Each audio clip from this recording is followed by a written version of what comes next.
we read about the testing of Abraham from Psalms 6. And good day. I am Tamara Scott. Thank you for joining us. We are coming to you with truth for our time. If God expects you to live through it, He has directed you how to do it somewhere in His Word. And so we talk about a little bit of everything and anything on this show, and we're always glad that you can stop in and join us.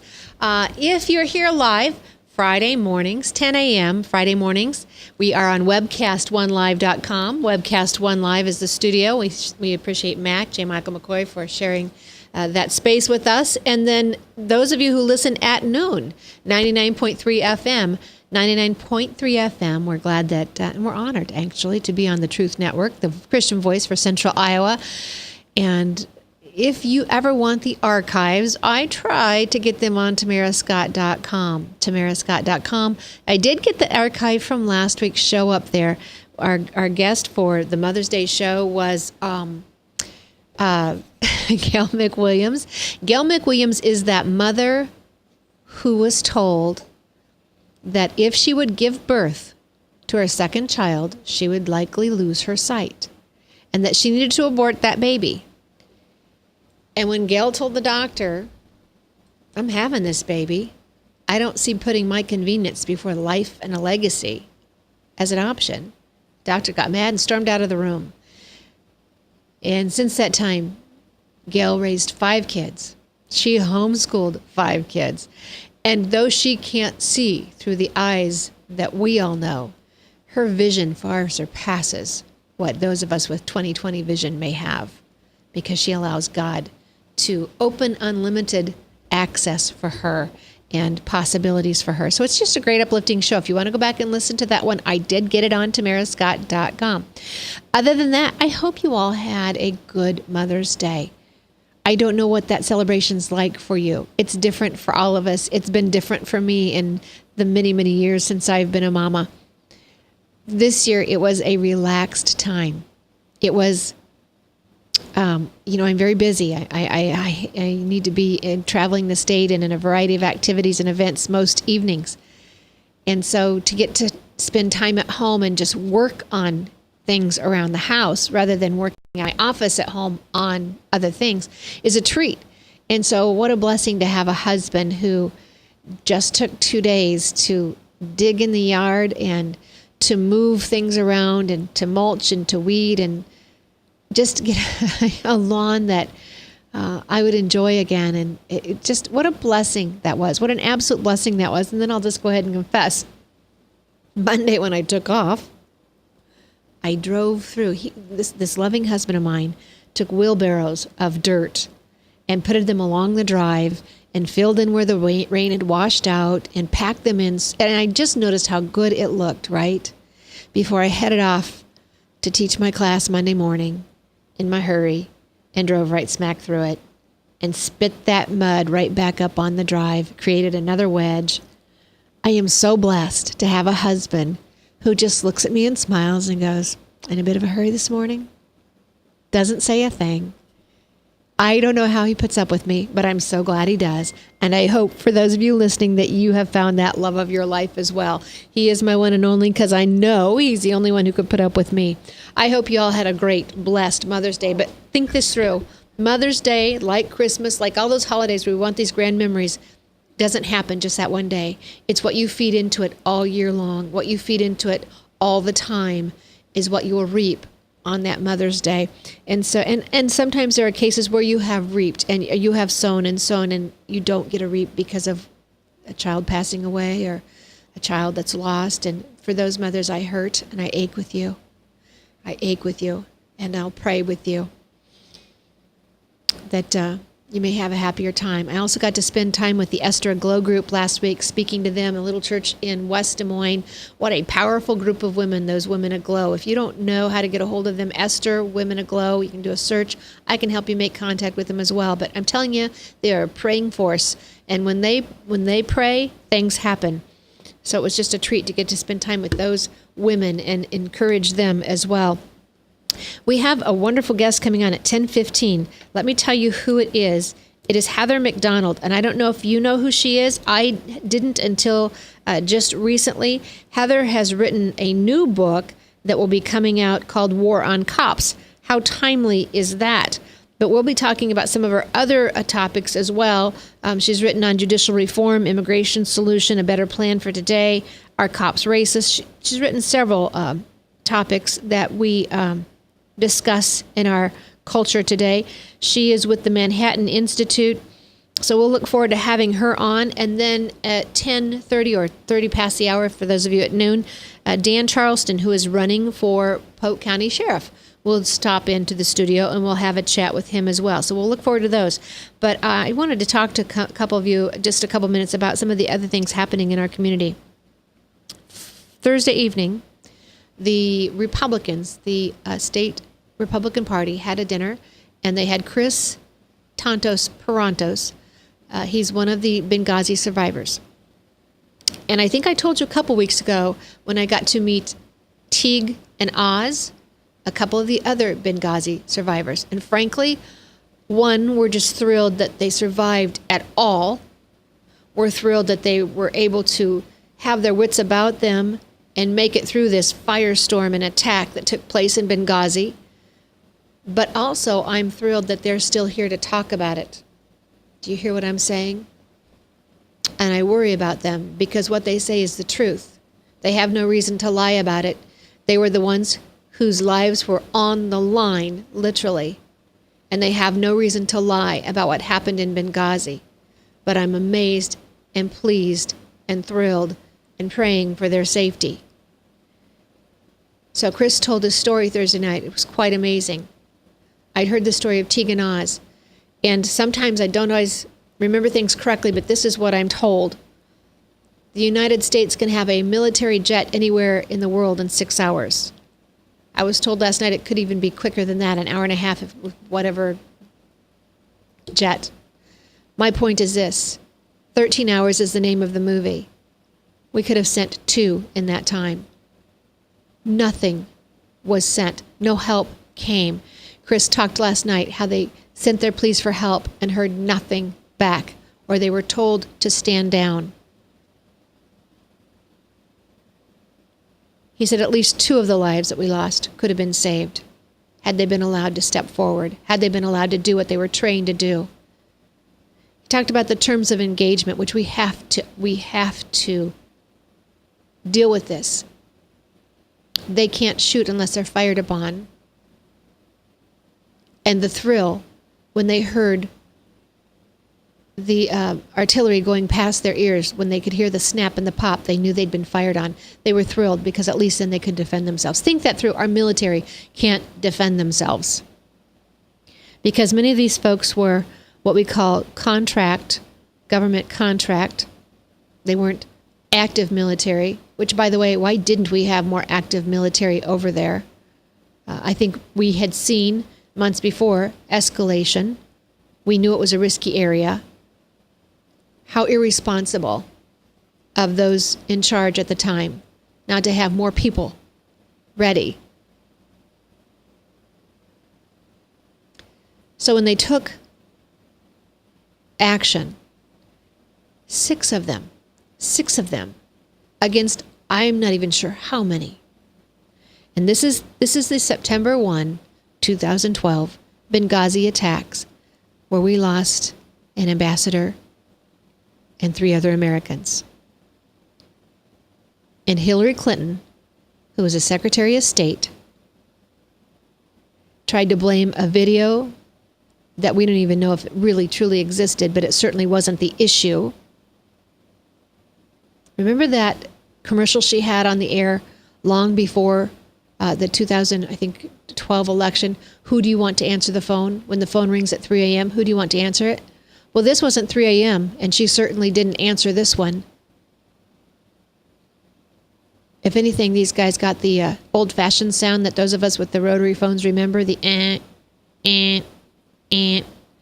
when the phone's off the hook. That's what our soldiers and our troops and these folks got. Nothing. No help.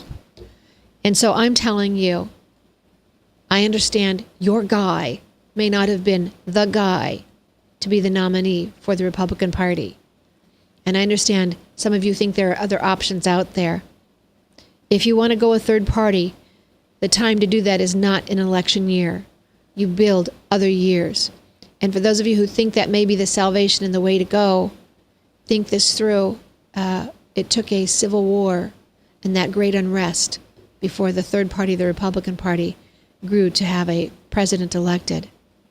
But I would ask you this, for our military, whether you're Republican, Democrat, Independent, unsure, please do not allow the same person who neglected to protect our troops and our Americans September 11th, 2012, to now be named their commander-in-chief. That's all I'll ask you. You have to consider that. You have to consider that. News here in Iowa. Grassley is still under attack. Liberal left groups following him around the state.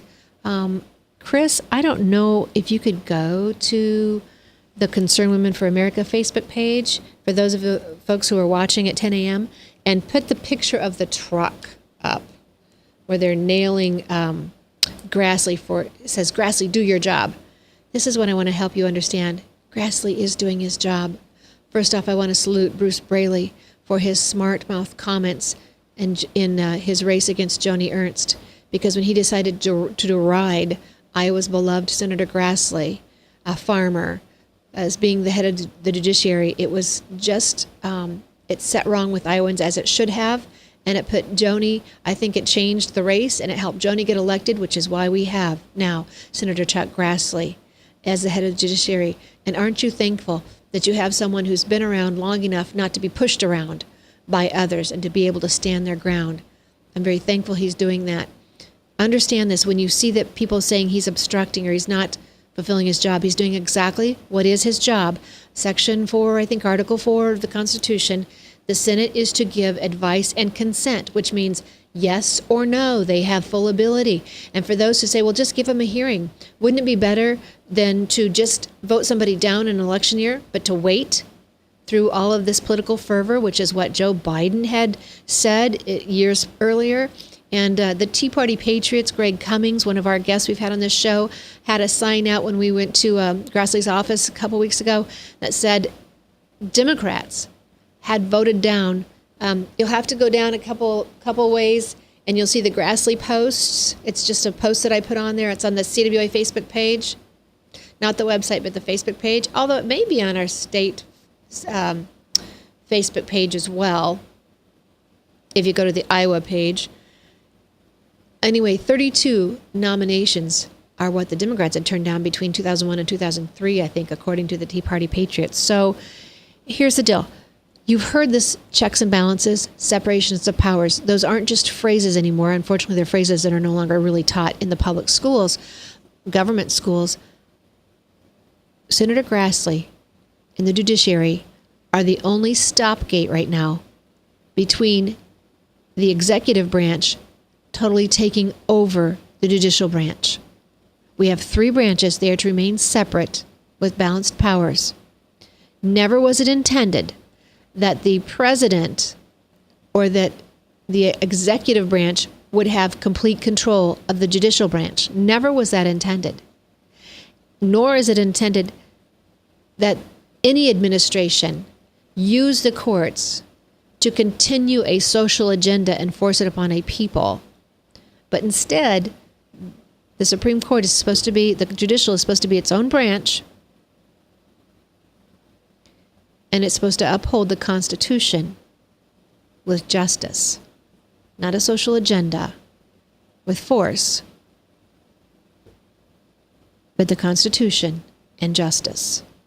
And if Grassley steps down, we lose, or if Grassley backs down, we will have an overreaching executive branch take over that judicial branch. The judicial branch, as we know, has already stepped its authority too many times when they should have had restraint. So thank you, Chuck Grassley, for holding firm. Thank him, send him an email, go out to his meetings, and thank him, stand with him. We're going to go to break. We'll be right back with Heather McDonald from the Manhattan Institute on a variety of topics she's written about. Stay tuned. From the RE/MAX Real Estate Concept Studios, this is Webcast One Live. Credit cards are like grandkids. They love you, sometimes get out of control, and it's fun to get a new one. Who can stop them from piling on? Hi, I'm Tom Coates with Consumer Credit of Des Moines. At the end of the day, you can give these grandkids back, but you're stuck paying off bad credit card debt. We can help you put the fun back into using credit cards responsibly. Right, kids? Yeah! If you need help getting credit cards off your back, call Consumer Credit of Des Moines.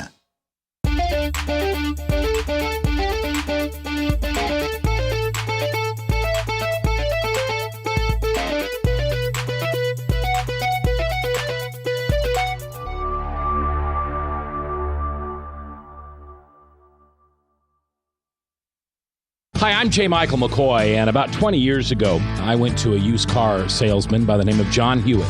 He had a little shop over there on North 2nd Avenue called John's Auto Sales, and I bought a car. I found that experience to be one that I had never had before from a used car salesman. He was honest, he was dependable, he had integrity, and he did what he said he was going to do. Well, over the years, between my kids and grandkids, I've purchased 7 vehicles from John's Auto Sales. And last month, I asked him to be a sponsor. I can tell you about their huge selection. I can tell you about their years of experience. I can tell you about their honest integrity. But all I really need to tell you is that I bought 7 cars, and you can trust them. John's Auto Sales, 5435 2nd Avenue, Des Moines. You need a good ride when you hit the trail. Trust the man with the cars, and he goes by the name of Big John. Big John. Big John. From the RE/MAX Real Estate Concept Studios, this is Webcast One Live.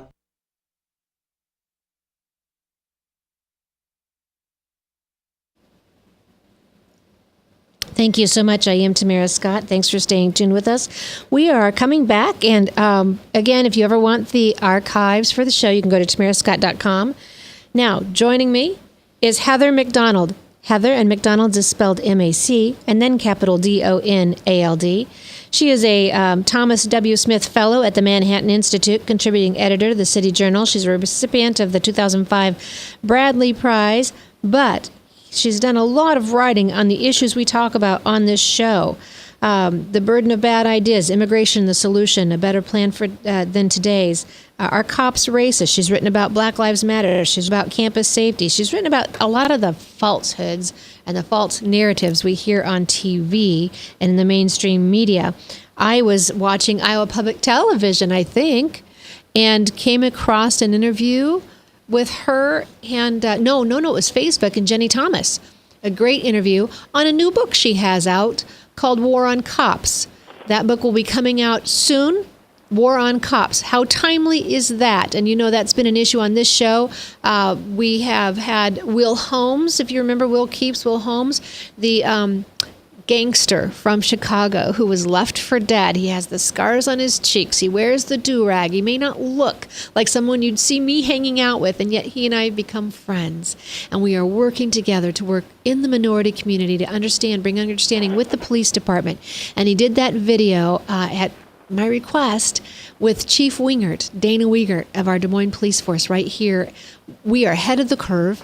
And if you remember, we brought in Dr. Alveda King before Ferguson ever happened. We had her scheduled to come into Des Moines. And I'm so pleased that we have a police department that works to serve its community and understand the community that it serves. And so this is not a strange topic we've had on our show. Understanding and respect for the law and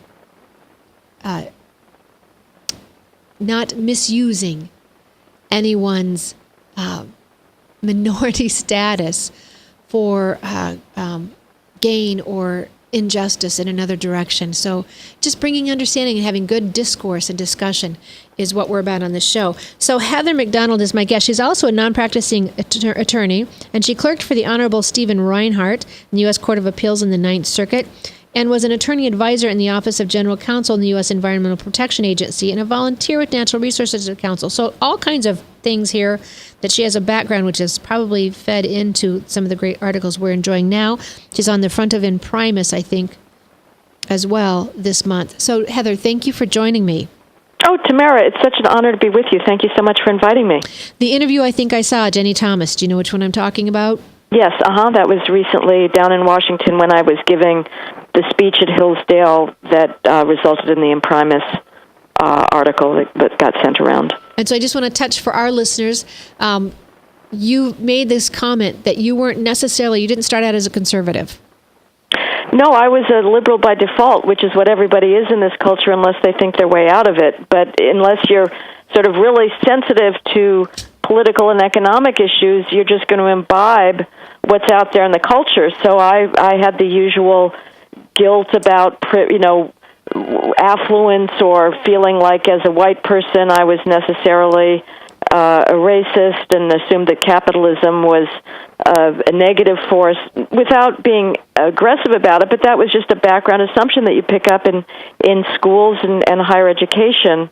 But it was initially, I had just adored the study of literature and had been privileged to study at a time before multiculturalism and feminism hit, when I was, and my professors, we all studied books based on their quality and the beauty that they conveyed with no regard whatsoever to the gonads or melanin of the authors. And so I got to read the greatest works of literature, happened to be by dead white males, made not the slightest bit of difference to me or to my professors or to my fellow students. This was in the 1970s. In the 1980s, everything changed, and student yahoos gained control of university culture and started demanding that their own narcissism drive the curriculum, and that they should read books not based on whether they were the most profound expressions of human experience and joy and sorrow and loss that have been penned, but rather based on whether those authors shared their own sexual orientation or gender or race, which is a completely bogus ground for determining what you should study and read. So this was so appalling to me, and to see the university cave in, to demands for racial preferences in hiring faculty, in student admissions, that started to make me realize that things were not well in the culture at large. And then I eventually started doing street reporting on issues of social policy like welfare reform, homeless policy in New York City, and learned from the mouths of the alleged beneficiaries of big government programs how destructive those programs were. And I had no prior conception about any critique of big government. I confess I had not read such beacons of profound conservative thought like the Public Interest or Commentary or National Review, but it was simply by going out and interviewing people on the street about what it means to be a welfare recipient, what it means to be the object of the huge ministrations of the vast social service bureaucracy, that I became a skeptic about the matters that long-standing conservatives have long understood are not good for our society.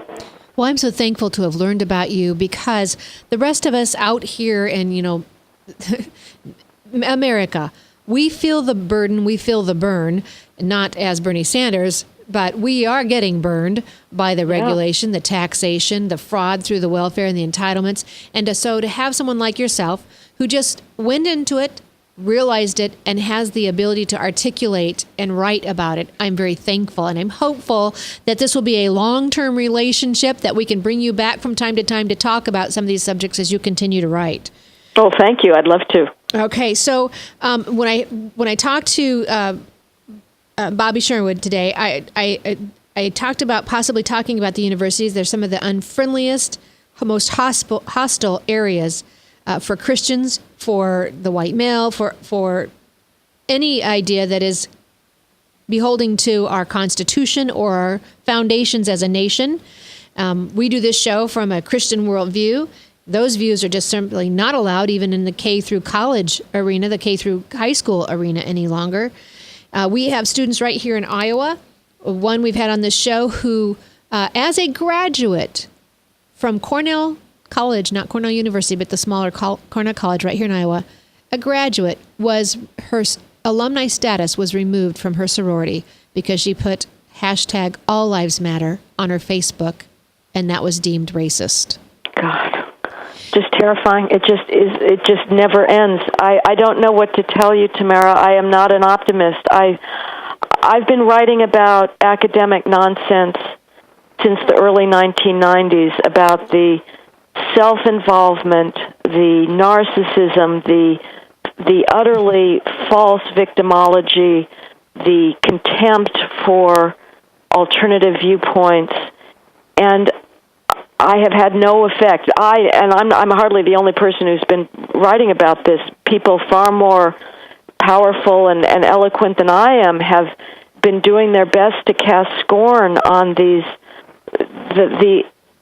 complete detachment from reality that is now the mainstream campus culture, the vast bureaucracy. I've written about the growth of the diversity bureaucracy, these completely useless, nonsensical sinecures that are sucking up millions of dollars under the false premise that colleges are somehow discriminating against minorities and females, when the daily lived reality every day is the opposite. There's not a single hiring committee in a college or university in this country that is not obsessing about trying to find more minority and females to hire. And yet the colleges bulk themselves up with an ever larger diversity bureaucracy made up of vice chancellors of equity, diversity, and inclusion, and Title IX chancellors, based on the premise that they're discriminating. I've been writing about this, others have been writing about it. It gets worse and worse. The college presidents kowtow to these delusional students who have embraced the absurd idea that the American campus is unsafe for minority and females. I mean, they should be laughed out of existence. My favorite during the last year's tsunami of self-pity and sheer detachment from reality came out of Princeton, where the black Princeton students, in their effusion of lachrymose bathos, said that they were sick and tired of being sick and tired. Now, this phrase was first used by Fannie Lou Hamer, who was a civil rights activist in the 1950s, who had been beaten for trying to vote. She grew up on a Mississippi picking cotton in a family of 12, grew up in Jim Crow era. Now, that was a woman that actually had a burden to carry. There is not a single Princeton student today of any color who can possibly analogize himself to a heroic civil rights worker who had lived under the burden of lawful segregation. And yet, these privileged Princeton students have adopted the mantle of being somehow oppressed. And their president, rather than saying, "Are you kidding me? Get a grip. You are the most privileged person in human history." Any American college student today is the most privileged person in American history, enjoying intellectual, physical, social resources that the absolute monarchs of the Ancien Regime would have killed for, and for which millions of Chinese students at this very hour are studying their butts off for in the hope of gaining access to. And yet our female and minority students have the gall to think of themselves as unsafe. It's just amazing. But the worst part of it, Tamara, is that the adults on campus are not trying to bring them to a firmer grip on reality, but are encouraging this victimology. They will go through the rest of their lives with a chip on their shoulder, seeing obstacles where no obstacles exist, failing to seize the resources that are available to them. It is just a tragic and really, but also a utterly ludicrous situation. So we only have a couple minutes left, and for our Christian worldview here, I would say Romans 1:22, folks. Professing to be wise, they became fools. We can always find the roots and the grounding. Like I've told you, if God expects you to live through it, He's directed you how to do it somewhere in His Word, and it always comes back to the truth. Heather, in the next couple of minutes, when our next segment, I'm going to be talking to someone who's running for sheriff here in Polk County, and I know you've talked about incarceration and reform. Can you just in a couple minutes, maybe in a minute, give us just a brief update on that? Well, the worst lie that's out there that President Obama has embraced, and the media, of course, has picked up on, is that our criminal justice system is racist, and that the disproportionate representation of blacks in prison is a result of bias on the part of the police, prosecutors, juries, and judges. It is simply not the case. Criminologists have spent decades trying to find evidence of racism in the criminal justice system, and they have always come up short. The fact is that it is blacks' criminal histories and much higher rates of criminal offending that is the cause behind their overrepresentation in prison. We should always be looking for alternatives to incarceration, and if they existed, it would be wonderful. We should implement them. But so far, the programs that today's phrase is evidence-based programs, is no evidence for the evidence-based programs. Again, it would be wonderful if there was treatments in the community that would significantly lower recidivism, but they're not really out there. So far, policing that stops crime before it happens, and incarceration, I think, is the most successful response to crime. Of course, I've got to cut you off. We've got to go to break. Do you want to hang on? Do you want to hang on past break, or do you need to go? I have to go, but the two-parent family is the solution, Tamara, as you well know. Love it. Two-parent family, love it. Couldn't end on a better note than that. We'll be right back. From the RE/MAX Real Estate Concept Studios, this is Webcast One Live. I'm Brian Leach, owner of Service Legends, and my position is Chief Talent Officer. I'm Nicholas Wonderscheid. I am Bernie Hobbs. And I'm the Service Manager. Marketing Director and Client Relations Manager. Everything that we do is about ensuring that we exceed your expectations. Our clients are important to us. 100% satisfaction. We're not just focused on heating and cooling. That's the easiest part of our job, actually, is fixing furnaces and air conditioners. Everyone that we come in touch with, we want to improve lives. Bottom line is, we've got our installation guarantees, 25% energy savings guarantee, comfort guarantee, temperature selection guarantee, property protection guarantee. 100% satisfaction guaranteed.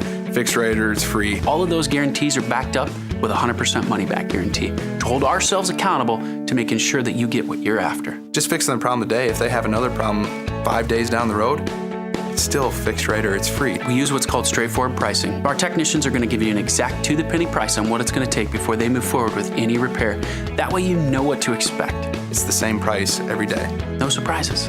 If you get off work at 5 o'clock in the afternoon, you come home, you realize that, my furnace is broken. Now you need to call somebody out that night. You shouldn't have to pay more for that. We're guaranteeing service 24/7. We run afternoons, evenings, nights, weekends. We're staffed to work that. Phone rings at 3 in the morning. You'll get one of our representatives answering the phone every time. We're not sending you out to Timbuktu in some call center. It's our Service Legend team members, our mission control team. I'll take a call anytime. And then they answer the phones the same way during the day as they do at night. It's a great day at your service company. How can we make you smile? That's the only way to provide true 24-hour service. When you're able to let somebody actually live in their home safely when they weren't able to do that before, where they don't have to stay up at night and worry about, is the heat going to come back on? Are we going to freeze the pipes? Is the baby in the room next door going to be sick because they got too cold? When you're able to help somebody overcome challenges like that, that's impacting a life. That makes a difference. I get goosebumps thinking about it. I love the team. I love the people that I work with. We have fun, but we work hard. I call them my ambassadors of legendary service. If you could just envision what that is, that's who we're sending to your home. They literally will call in, pick up the phone and call and say, hey, I want to talk to your manager. And I get on the phone, they're like, that technician that was at my house was the greatest technician ever. That's cool to me. We want to brighten people's days. Every person that we have going into the house has gone through an extensive background check. Drug testing, we have a very thorough interview process that 1 out of 140 people make it through. If we promise you something, that's what you're going to get, no matter what. We're here when you need us to protect the safety and comfort of your family. If you're not happy, we're going to make it right. If we're willing to put 100% money back guarantee on what we do, what type of work do you think we do? Give us a call. We're there for you 24/7, 365 days a year. Enough said.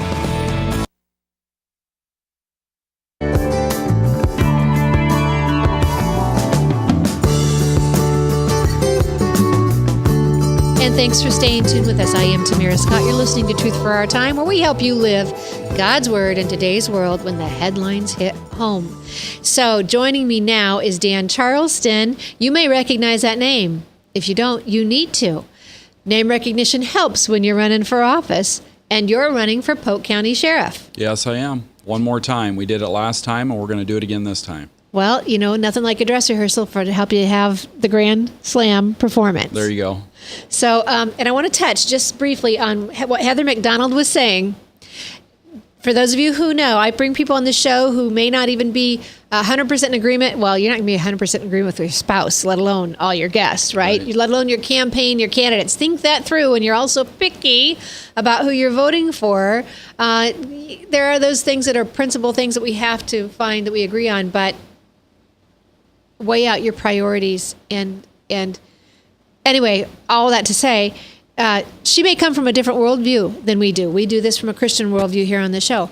But by looking at the facts, she went into the welfare neighborhoods to understand better and came back saying, even they're telling us about fraud. Even they're telling us that it's rampant, that people are misusing it and abusing it. So truth always wins out when it's allowed to be told, which is why certain people are trying to be certain people are silenced, and why they try to silence many of us, which brings me to another question, Dan Charleston. You got hit pretty hard when you ran last time. Yeah, they didn't like it. They don't want change in Polk County. Being the current administration and excuse me, and probably the local party that's been in charge in Polk County for years. So but we saw a better view and better things that needed to be accomplished in Polk County, and so we ran against our boss. It's not a comfortable thing to do. We lost the last election. There was a lot of straight ticket voting. We got our name out there. Unfortunately, we lost, but this time we're pushing a little harder, and we really encourage people, regardless of who you want to vote for president, you really need to concentrate locally. Yes, absolutely. And understand that there's a lot of things that you can deal with. Human trafficking, ending the use of unconstitutional speed cameras, the supervisor to staff ratio at the sheriff's office, which is through this roof. It's one supervisor to every 2.5 deputies. Seriously? When the national average is 1 to 10. We're not one even supervisor close for every 2.5 deputies, and the national average is 1 to 10. We've got a morale problem. We've got assaults happening in the jail on our staff. Literally weekly. There's a lot of issues here in Polk County that we need to address, and I'm going to step up to the plate and do it again. This may be the year, as we've seen on the presidential level, folks are ready for change. Mm-hmm. They're done with the establishment status quo. Right. Do you think that will carry through to the local level of sheriff? We have to encourage people not to just vote straight ticket. You really have to, if you want to study a little bit more, then Google each candidate, do an absentee request form so you can actually take the time at home at your dining room table and study before you vote. It's very important. There's a lot of people that complain about what goes on in law enforcement in their local community. You have a say every 4 years in electing your sheriff, and if you're not happy with it, he or she is the highest law enforcement official in your county, and you have a say to do something about it. So Sheriff Mack, right? You familiar with him? He's an oath keeper, absolutely. He took a case all the way to the Supreme Court. Right. When the Brady bill came through, yes, he felt it impeded on the Second Amendment rights of his people, so he refused to enforce it. Right. And he took it all the way to court. Right. He didn't just ignore it like some of the administration who just decides and cherry picks what they're going to do and not do, but he took it to the Supreme Court. He won. Right. You never hear about that because he won. No. But he has a book out, The County Sheriff, America's Last Best Hope. And exactly what you said, the county sheriff probably has about as much power as anybody to control what's happening in your counties. If you understand what the administration currently in Washington, D.C. wants to do, they want to silence and get rid of the locally elected sheriff for that reason. They want to federalize law enforcement. And the bottom line is that's not what our Constitution and Bill of Rights is all about. And if you have a current sheriff, a current police chief that's not enforcing his oath of office, they need to be voted out of office, literally. One thing that I'm going to do that crosses party lines on the first day is I'm going to end the use of unconstitutional speed cameras. They're being sold to you as safety. They're not about safety. You're allowed to go 11 over the speed limit and break the Iowa code before you even get a ticket. They're talking about crash data now. The bottom line is they can use all these buzzwords of it's just a civil thing. It doesn't go on your record. But the bottom line is if you're allowed to go over 11 over the speed limit, that's not about safety. Okay? And Fifth and Sixth Amendment of the Constitution is called due process. You have a right to face your accuser. Your accuser is the police officer that pulled you over. These current speed cameras take a picture of your front plate or your back plate. They have no idea if you're driving the vehicle. That's a big problem for me, and it's a big problem for 90% of law enforcement, except for the bureaucrats at the top that realize it's a good scheme. It's a good fraudulent practice, literally, to get people to pay extra taxes. It's predatory government. It's exactly right. It's predatory government, totally for revenue, because if you were worried about safety, a police officer, a car, will slow people down. Right. But a traffic camera that you usually don't see or know where it's at or forget about even if you do, does not stop the speeding that day. You'll get your ticket 3 to 10 days, 2 weeks later. So it's just a revenue source off the backs of the people they're supposed to protect. If you call 911, that vehicle, that mobile speed camera, that camera above the freeway is not coming to assist you. If you want to drive drunk by that every day, nothing's going to happen to you. If you want to continue to speed by that thing every day and you have a fat wallet, you can just continue to pay for it. It's a scam, and people need to be educated about it.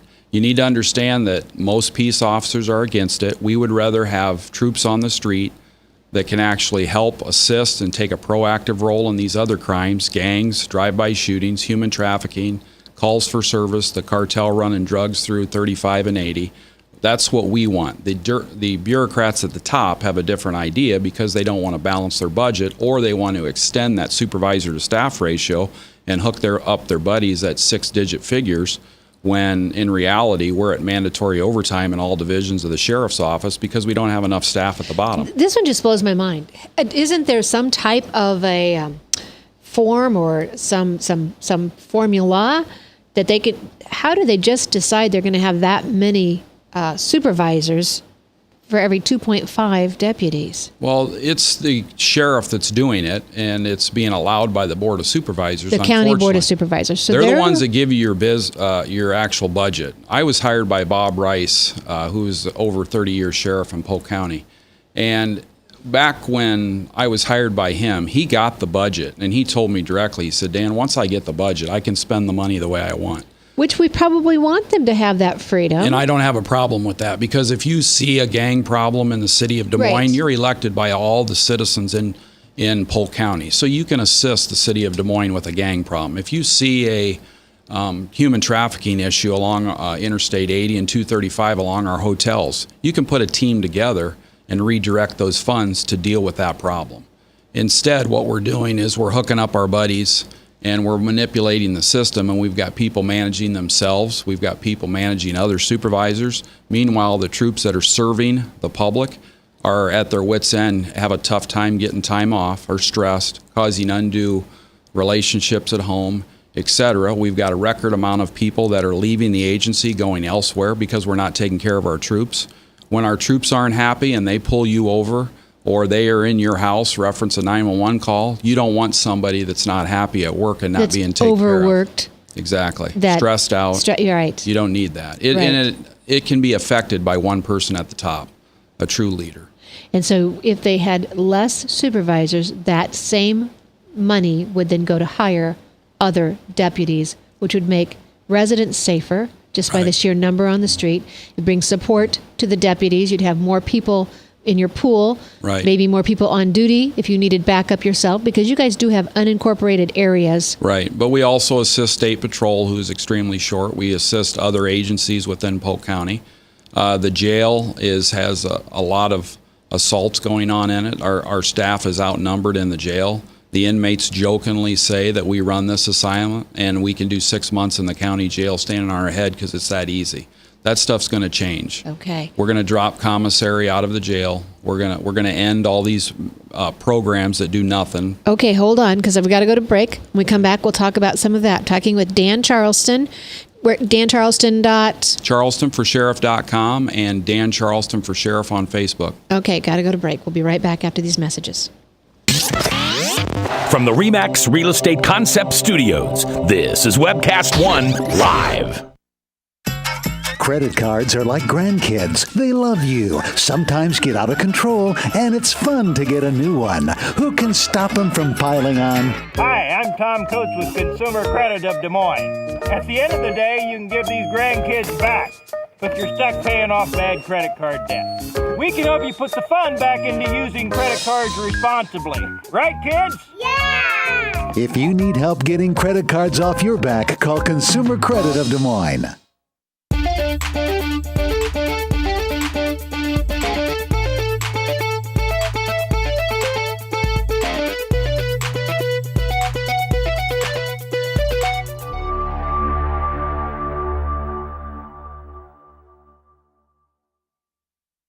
Hi, I'm J. Michael McCoy, and about 20 years ago, I went to a used car salesman by the name of John Hewitt. He had a little shop over there on North 2nd Avenue called John's Auto Sales, and I bought a car. I found that experience to be one that I had never had before from a used car salesman. He was honest, he was dependable, he had integrity, and he did what he said he was going to do. Well, over the years, between my kids and grandkids, I purchased 7 vehicles from John's Auto Sales. And last month, I asked him to be a sponsor. I can tell you about their huge selection. I can tell you about their years of experience. I can tell you about their honest integrity. But all I really need to tell you is that I bought 7 cars, and you can trust them. John's Auto Sales, 5435 2nd Avenue, Des Moines. You need a good ride when you hit the trail. Trust the man with the cars, and he goes by the name of Big John. Big John. Big John. From the RE/MAX Real Estate Concept Studios, this is Webcast One Live.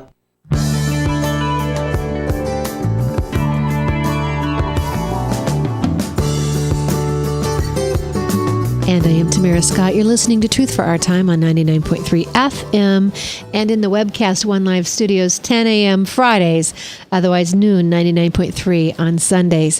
Thanks for staying with us. We talk a lot on this show about everything because if the Lord expects you to live through it, He's directed you how to do it somewhere in His Word. And this year we've heard a lot about politics at the presidential level, but now it's time to start focusing on the local level. You've got your state house races, you've got your county supervisors, you've got your local sheriffs. Sheriffs are up this year.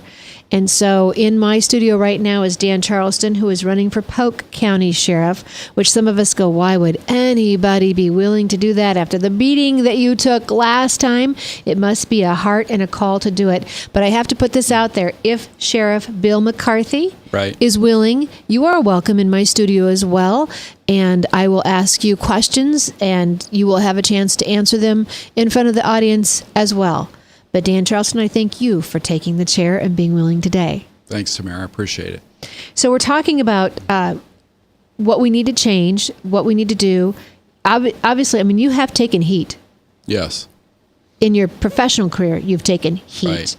And here you are coming back again, offering to serve the people. That, to me, is someone who's probably not in this for personal gain. Absolutely not. We're in the middle of a federal lawsuit that's 2 years into it from the last election for First and 14th Amendment, political retaliation.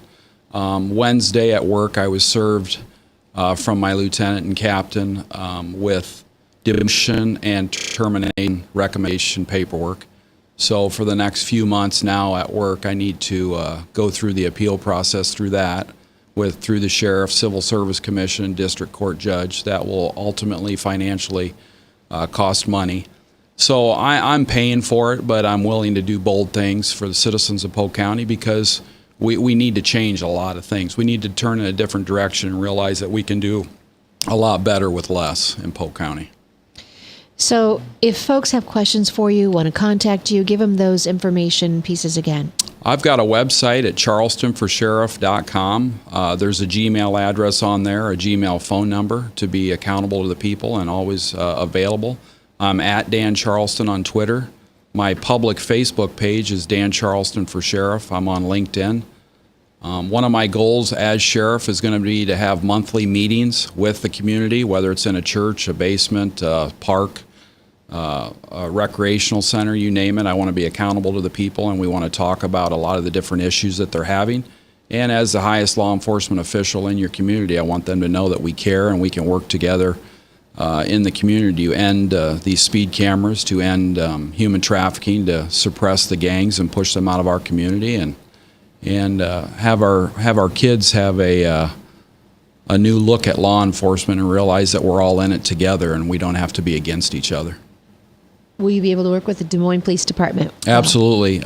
We work with Des Moines PD and the local jurisdictions pretty well right now, but with the new chief in Des Moines, Dana Wingard, he's doing an outstanding job. He's got the support of the unions. He's got the support of the troops, the city council, city manager. That's a step in the right direction for a large metro capital city. We just need to finish it with the Polk County Sheriff's Office. And we could do a lot together. Let's clarify, when we say unions, that's not the unions as we hear them in a political realm. It's the policemen themselves. Right. The officers exactly. themselves. Yes. Okay. Talk about the gangs, if you will. Federal stats show that we have over 100 gangs in Iowa, and there's roughly 50 of them in Polk County alone. After this, when I was in the service, I tested for the largest sheriff's department in the world, Los Angeles Sheriff's Department, and I worked there in the early 90s. So I have a good idea about what's going on with gangs. What's discouraging to me is I'm seeing a lot of the gang tagging going on in our jail in the city, and I recognize a lot of these gangs from Los Angeles, Chicago, Phoenix, St. Louis, Minneapolis, etc. We need to ask ourselves why they're coming to Polk County. Interstate 35 and 80s right here. With that comes weapons, narcotics, human trafficking, etc. As you know, there's a lot of drive-bys that's been happening, a lot of shootings been happening. It's kind of a joke to these inmates when you talk to them. They look at Polk County kind of like a Mayberry because, oh, we're from the big city, we're going to come teach you guys what's up. They need to understand that together, Des Moines PD, other jurisdictions, and myself, you're not going to be welcome to harass and terrorize our troops. We have educated people at the top. After January 2017, they're going to take a proactive role, and we're going to do something about it. We're going to get you for criminal gang participation. We're going to hit you hard, and you're not going to play in Polk County. You're not going to play in Des Moines. And if you want to, move your narcotics and move your human trafficking kids around, it's not going to happen here. We're going to hit you hard. You've mentioned human trafficking a couple of times. We have just a couple minutes left, but I do know this isn't just something you're using as a talking point. Your family has been involved in stopping and ending trafficking and rescuing those who have been victims of it. My daughter works in one of the human trafficking homes right here in Polk County. She spent the last 2 summers overseas in Bangkok and Thailand for 7 weeks at a time, getting an education about it, working with them. That's her heart's desire. She's coming here doing it in Polk County. We're going to assist her in law enforcement. We're not going to act like it doesn't go on, because it goes on. Every large city in America, if you have a state fair, if you have a basketball event, if you have a freeway system going through it, if you have hotels, it's going on currently right here. We're going to educate the people about it. We're going to educate and make a way. I have a problem with that. You're allowing criminal activity. We're going to deal with it, and it's going to stop. And we need to find a way to protect the hotel owners, because many of them don't want it either. Right. That somebody shows up and puts a list on Craigslist or something, some ad, and before they know it, it's happening in their hotel. Absolutely. So, but again, that training, we used to have a squad for drugs. It's called a homo. You need something like that to work with running. And I can see the clock ticking. I want you to say hi to your mama, who used to be a guest on my show 3 stations ago and a decade ago with her sewing shop she used to own. And so here, to everybody out there, I'm just going to tell you this. This is your opportunity to make a difference. It's your opportunity to take a stand. You decide for yourself who you're going to vote for, but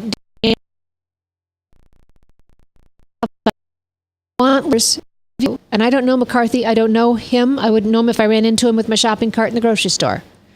He's welcome to come on here and have a chat with me as well. But you have a difference. You have a responsibility, obligation, and a chance to make a difference as listeners. And I'm asking you to consider doing that. On the way out, about 30 seconds, what would you say? June 7th is our primary. It's just me and the current sheriff, Bill McCarthy. I would encourage you to get out and vote for us. Do an absentee request form so you get that at your house if you'd like. Get registered to vote and get involved. We can do something about law enforcement right here in Polk County, but you can't complain about it. You just need to do something about it. And you have a right as a citizen to vote your sheriff in every 4 years, so let's do it right this time. And one supervisor to every 2.5 deputies sounds a bit exorbitant to me. That fee could be otherwise spent on more deputies for us, our safety. I am Tamara Scott. You can hear us at tamarascott.com for archives. You have been given great information. Be encouraged to never be complacent.